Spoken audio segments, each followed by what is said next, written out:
बहुत समय पहले की बात है। एक गांव में मुन्ना नाम का एक लकड़हारा रहा करता था। एक दिन की बात है, मुन्ना जंगल में लकड़ियां काट रहा था। तभी उसके कानों में एक आवाज टकराई।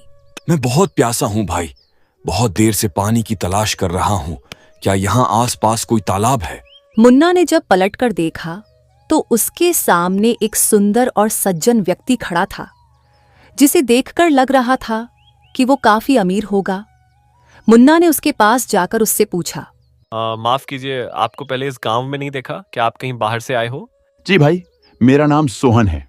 किशनगढ़ राज्य में व्यापार के सिलसिले जा रहा था, पर चलते चलते थक गया और प्यास भी बहुत लग रही है। कोई तालाब हो आसपास तो बता दो भाई। अरे तुम तो मेहमान हो हमारे गांव में। चलो चलो, मैं तुमको तालाब के पास ले चलता हूँ। आओ मेरे साथ आओ। मुन्ना सोहन को तालाब के पास ले जाता है और बोलता है, लो भाई, आ गया तालाब। जी भर के पानी पियो। अब मैं भी इसी तालाब से पानी पीता हूँ। बहुत साफ पानी है यहाँ का। तुम्हारा बहुत बहुत धन्यवाद, तुमने मेरी इतनी सहायता की। इतना बोलकर सोहन ने अपनी जेब से एक पोटली निकाली और जमीन पर रख दी। फिर वो पानी पीने लगा। मुन्ना की नजर जब उस पोटली पर पड़ी तो उसकी आंखें फटी की फटी रह गई। अरे बाप रे, इस पोटली में तो इतनी सारे सोने के सिक्के हैं। अगर मैं ये सिक्के ले लूं तो जीवन आराम से कट जाएगा। लेकिन मैं अगर इस पोटली को चुरा कर यहाँ से भागा तो पकड़ा जाऊंगा। ये आदमी मुझे पहचान गया, कभी ना कभी ढूंढ ही लेगा मुझे। एक काम करता हूँ, इसे तालाब में धक्का दे देता हूँ। ये तालाब बहुत गहरा और यहाँ आस पास कोई भी नहीं है। ना इसे कोई बचा पाएगा और ना ही मुझ पर कोई शक कर पाएगा। ऐसा सोचकर मुन्ना ने सोहन को तालाब में धक्का दे दिया। सोहन को तैरना नहीं आता था, वो बेचारा तालाब में डूब गया। फिर मुन्ना उसकी पोटली चुराकर वहां से सीधा अपने घर आ गया। मुन्ना ने अपने घर आकर सारी बातें अपनी पत्नी को बताई और बोला, मुन्नी बोलो, क्या मैंने सही किया आज? हाँ, बिल्कुल ठीक किया तुमने। आज पहली बार जिंदगी में कुछ अच्छा काम किया है तुमने। हाँ मुन्नी, पर इस सोने के सिक्के की पोटली के लिए उस आदमी को तालाब में धक्का देना पड़ा मुझे। उसे शायद तैरना भी नहीं आता था। अब तक तो डूब गया होगा। अरे ये तो अच्छा है कि वो डूबकर मर गया होगा। हमारा पीछा छूटा उससे। अब तुम इन सिक्कों से कुछ व्यापार शुरू करो। इस गरीबी की जिंदगी जीते जीते मैं तंग हो गई हूँ। अपनी पत्नी मुन्नी का समर्थन पाकर मुन्ना और भी ज्यादा खुश हो गया। कुछ ही दिनों में मुन्ना एक अमीर आदमी बन गया। एक दिन मुन्ना की पत्नी मुन्नी उससे बोली, देखो जी, ऊपर वाले की दुआ से अब तुम बहुत अमीर आदमी बन गए हो। मैं चाहती हूँ कि पूरा गांव तुम्हारी भी उतनी ही इज्जत करे जितनी गांव के जमींदार की करता है। मतलब मैं कि कुछ समझा नहीं, क्या चाहती हो तुम? मैं चाहती हूँ कि तुम भी जमींदार की तरह गांव वाले को ब्याज पर रुपया उधार दो और अच्छा ब्याज वसूलो। बहुत कमाई है इस काम में। ठीक है मुन्नी, मैं अब से ऐसा ही करूंगा। फिर मुन्ना गांव वालों को रुपया उधार देता और उनसे अच्छा खासा ब्याज भी वसूलता। जो कोई किसान ब्याज नहीं दे पाता तो वो उसकी जमीन हड़प लेता, किसानों के खेतों पर कब्जा कर लेता और उन्हीं किसानों को उनके ही खेत में नौकर बनाकर काम करवाता। धीरे धीरे उसने गांव के आधे किसानों की जमीन हड़प ली।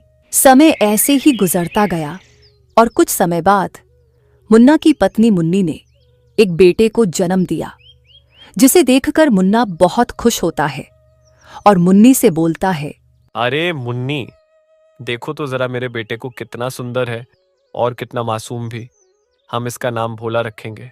जी बिल्कुल, इसकी मासूमियत पर भोला नाम बहुत प्यार लगेगा। 2 साल के बाद मुन्ना के घर एक लड़की का जन्म हुआ, जिसे देखकर मुन्नी बोली, देखो ना कितनी प्यारी है हमारी बेटी, एकदम चांद का टुकड़ा लगती है। क्यों ना इसका नाम हम भोली रखे, हमारे बेटे भोला की प्यारी सी बहन भोली। हाँ, बहुत अच्छा नाम है। हम इसे अब भोली ही बुलाएंगे। इसी तरह धीरे धीरे समय गुजरा और 20 साल बीत गए। मुन्ना का बेटा और बेटी दोनों अब जवान हो चुके थे। एक दिन मुन्ना की बेटी भोली कहीं जा रही थी तो मुन्ना ने उससे पूछा, पिताजी, आपको तो पता है ना, मुझे जंगल घूमना कितना पसंद है। वहीं जा रही हूँ। बेटी, जंगल में जरा होशियारी से घूमा करो। मुझे डर है कि कहीं कोई जंगली जानवर तुम्हें नुकसान न पहुंचा दे। पिताजी, अब मेरी चिंता न करें। मैं जंगल में ज्यादा अंदर तक नहीं जाती हूँ। इतना बोलकर भोली जंगल की तरफ चली गई।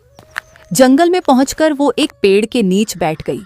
तभी उसकी नजर एक सुंदर से नौजवान पर पड़ी, जो जमीन पर पड़ा कराह रहा था और उसके पास एक सुंदर घोड़ा भी खड़ा था। भोली उसके पास गई और बोली, कौन हो तुम? पहला यहाँ नहीं देखा तुमको। इस गांव के तो नहीं लगते हो तुम। अजनबी हो क्या? अरे बाप रे, एक साथ इतने सवाल, जरा सांस तो ले लो। मेरा नाम श्याम है और मैं पड़ोसी राज्य का रहने वाला हूं। टहलते टहलते यहां तक आ गया। अचानक मेरा घोड़ा बिंदक गया और इसने मुझे नीचे गिरा दिया। क्या तुम मेरा हाथ पकड़कर मुझे उठने में मदद कर सकती हो? मेरी कमर में बहुत दर्द हो रहा है। जब घोड़े की सवारी करनी नहीं आती तो करते क्यों हो? इतना बोलकर भोली ने श्याम को हाथ पकड़कर उठने में मदद की। श्याम उसको मुस्कुराकर देखते हुए बोला, वैसे कौन हो तुम? मेरा नाम भोली है। पास के ही गांव में रहती हूँ। मुझे भी जंगल में टहलना बहुत पसंद है, इसलिए आ जाती हूँ कभी कभी जंगल में। वाह, पर तुम एक लड़की हो। लड़कियों को अकेले जंगल में नहीं घूमना चाहिए। अगर कभी कोई जंगली जानवर आ गया, सोचा है तुम्हारा क्या हाल करेगा वो। मुझे अपनी हिफाजत करनी आती है। तुम अपनी सोचो, अगर मैंने तुमको नहीं उठाया होता तो अब तक जमीन पर पड़े होते, और अगर उस समय कोई जंगली जानवर आ जाता तो तुम्हें खाकर वो अपनी भूख मिटा चुका होता। भोली की बातें सुनकर श्याम जोर जोर से हंसने लगा और उनमें दोस्ती हो गई। अब अक्सर श्याम भोली से मिलने जंगल में आने लगा। धीरे धीरे उनकी दोस्ती प्यार में बदल गई। दोनों को पता ही नहीं चला। भोली और श्याम रोज जंगल में एक झरने के किनारे मिला करते। एक दिन भोली के भाई भोला ने अपनी माँ से कहा, माँ, ये भोली रोज सुबह सुबह जंगल चली जाती है। कोई इसे रोकता भी नहीं है। ऐसे जवान लड़की का अकेले जंगल में जाना ठीक नहीं लगता। हाँ बेटा, बात तो तुम ठीक बोल रहे हो। मैंने कितनी बार तुम्हारे पिताजी को बोला है कि भोली को मना करे जंगल जाने से, पर वो मेरी सुनते ही नहीं है। तुम तो जानते हो कि वो अपनी बेटी से कुछ ज्यादा ही प्यार करते हैं। हाँ माँ, पर आज मैं पता लगाकर ही रहूंगा कि आखिर ये भोली जंगल में करने क्या जाती है। इतना बोलकर भोला भी जंगल की तरफ चला गया। जंगल में वो भोली को ढूंढने लगा। तभी उसकी नजर भोली पर पड़ी। भोली श्याम के साथ बातें कर रही थी। भोला ये सब देखकर गुस्सा होकर घर वापस आ गया। कुछ देर के बाद भोली भी घर वापस गई। उसे देखकर बोला, गुस्से में बोला, आ गई भोली। जंगल में जिस लड़के से तू बातें कर रही थी, कौन था वो? कब से जानती है उसे और क्यों मिलती है उससे? भैया, वो मैं आप लोगों को सब बताने ही वाली थी। वो उसका नाम श्याम है। वो एक व्यापारी है, पास के राज्य में रहता है। वो मुझसे प्यार करता है और मैं भी उसे पसंद करती हूँ। हम शादी करना चाहते हैं। बकवास बंद कर भोली। आज के बाद उस लड़के नाम भी लिया तो तेरी जुबान काट दूंगा। आज से तेरा जंगल जाना बंद। दोबारा कभी नहीं मिलेगी तू उस लड़के से, समझी? भैया, अगर मेरी शादी होगी तो सिर्फ श्याम से होगी। भोला अभी भोली पर चिल्ला रहा था कि तभी मुन्ना वहां आ जाता है और बोलता है, अरे आखिर क्या बात है भोला, ये मेरी बेटी है। अगर ये उस लड़के से शादी करना चाहती है तो तुम्हें क्यों दिक्कत है? और वैसे भी भोली ने बताया कि वो एक व्यापारी है, तो उसका घर खानदान अच्छा ही होगा।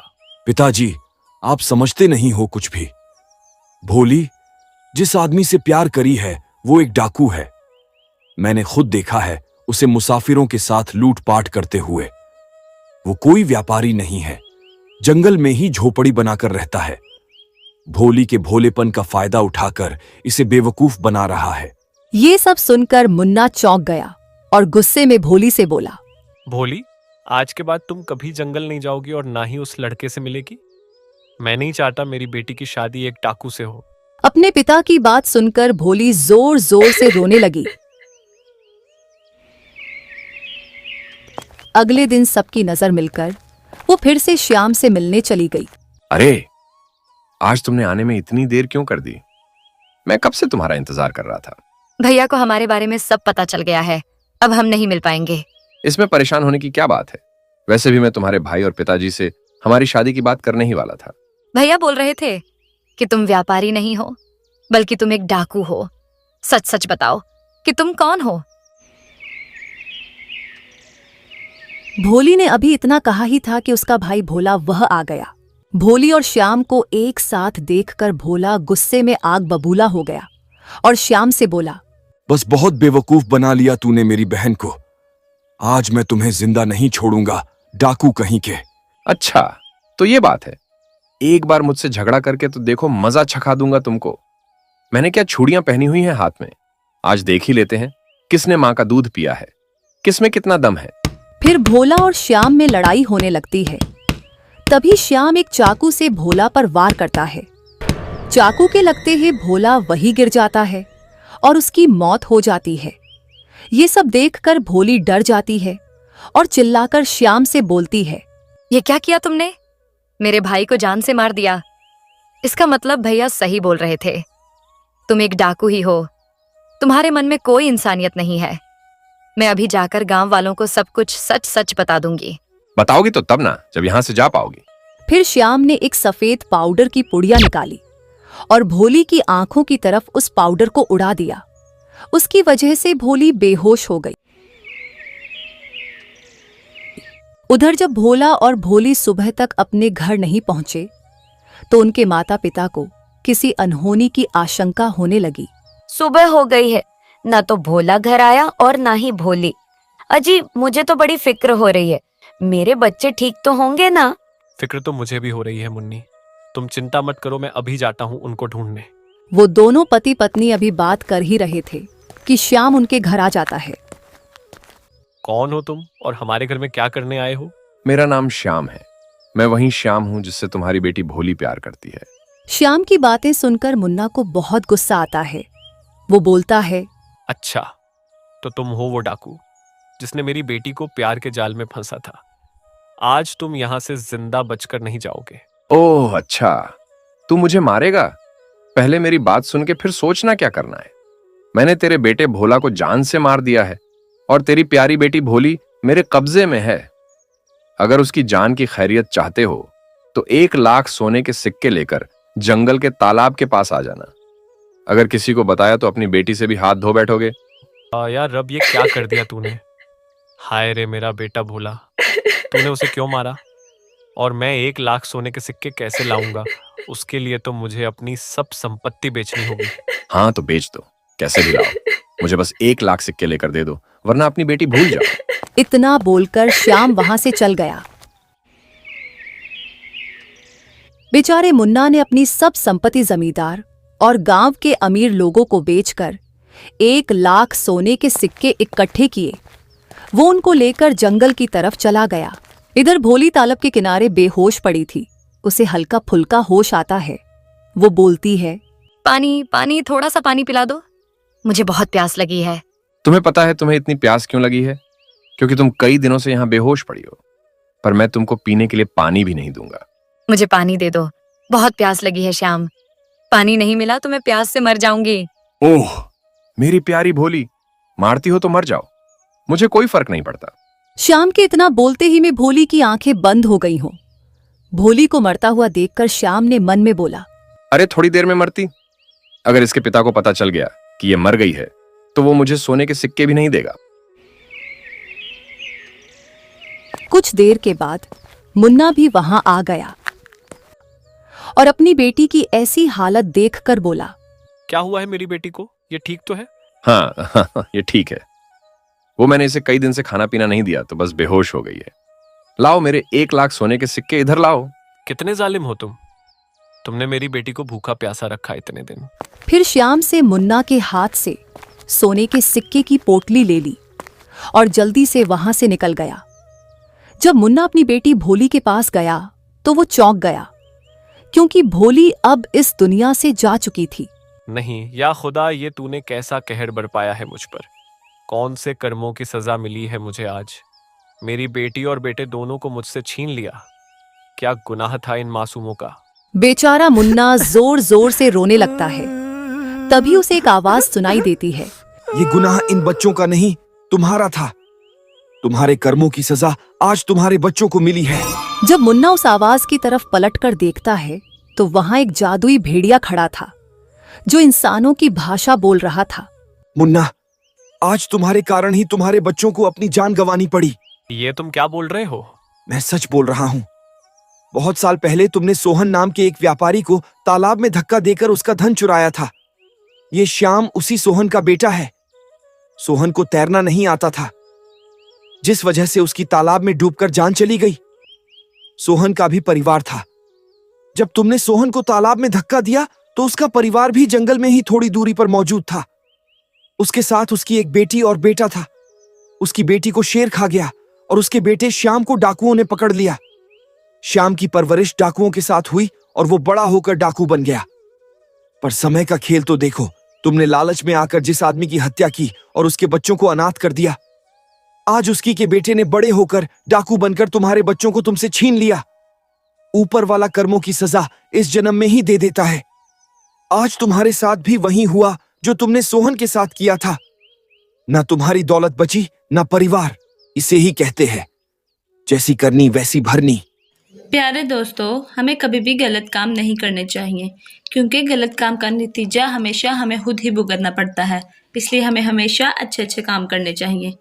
प्यारे दोस्तों, अगर वीडियो पसंद आई हो तो वीडियो को लाइक, कमेंट और चैनल को सब्सक्राइब करना बिल्कुल ना भूलें। Thank you.